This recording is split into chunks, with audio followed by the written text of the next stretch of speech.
Let's create a mermaid nail. I'm going to ombre a pink, an orchid, and a teal color together. So for the first layer, I just polish them on and just scooch them up right next to each other. I don't take my ombre brush and blend them together with this first layer because I'm going to end up chroming over them. And honestly, it's enough if you just want to ombre the second layer. You can ombre the first layer, but it kind of saves time and cuts out a step if you just ombre the second layer. So for this first layer, I'm just going to smush all three colors up right next to each other without touching because you don't want to contaminate each color. And then I'm going to cure it in the lamp.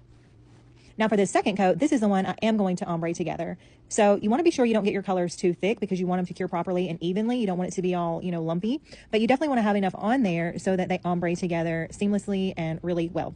So again, I'm just scooching the colors up next to each other without actually touching. And I'm just going in order as I did from the cuticle area to the tip. And then I'm going to take my ombre brush and I always think of it like icing a cake with that kind of pressure. In other words, I'm just going to blend the colors together. I'm going to start with the orchid and the pink. And then after I have blended those like I like them, I'm going to blend the purple and the teal together. And I'm going to be applying chrome over this and I'm going to apply a stamp over it. So I'm not as worried about it being flawlessly perfect as I would if I were just going to let this total ombre be the finished look. So after I blended those like I like them, let me go back and perfect this area just a little bit on the pink and the purple. After you have blended them like you like them, you're just going to cure them in the lamp.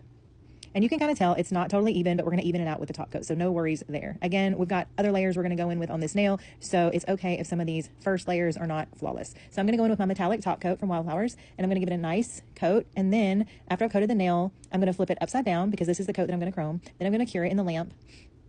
And now I'm going to apply the chrome after the top coat has cured. I'm just going to rub it in really well.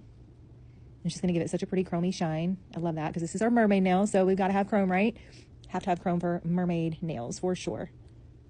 Ooh, I just love these three colors, y'all. It's so pretty. This finished nail is just so pretty. It's one of my faves and so popular for summer. Now I'm going in with my matte top coat and I'm going to apply a layer of it, and then I'm going to cure it in the lamp. And after it's done curing in the lamp, I'm going to buff over it. I kind of skipped that step in this video, so I'm telling you now. I'm going to buff over it because I'm going to chrome over my stamp. So now I'm getting ready to stamp. Here's the mermaid stamp. I'm going to go over it with chrome, so I'm going to use my black stamping gel. I'm going to put a strip at the top of the stamping plate, put my cap back on.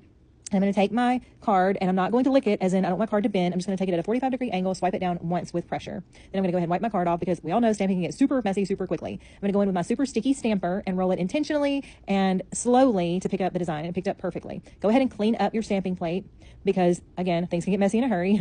And so it's kind of hard to show through the looking glass. Let me let you see what I see.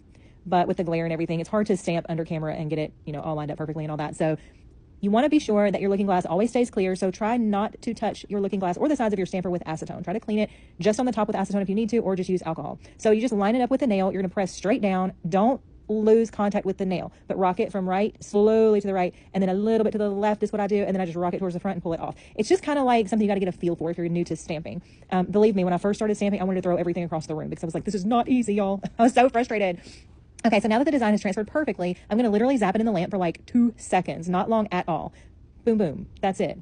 And I only do that because I don't want to smudge my design when I start applying the chrome over it. So now I'm going to go over the mermaid stamp design, so cute, with that same, I was going to say the same chrome powder, my bad. I'm going over it with a silver chrome powder, and it is so pretty, you guys. Can you see? It is just lovely. I love this nail. It's so popular for summer, and you can put any color underneath, obviously. This mermaid stamp would just be so pretty with all different kinds of colors under it.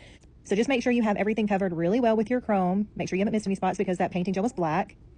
And then I'm going to brush over it to remove any of what might be left behind on the nail. Although, a little bit of chrome added on top of the other chrome, it's not going to hurt anything. It's a mermaid nail.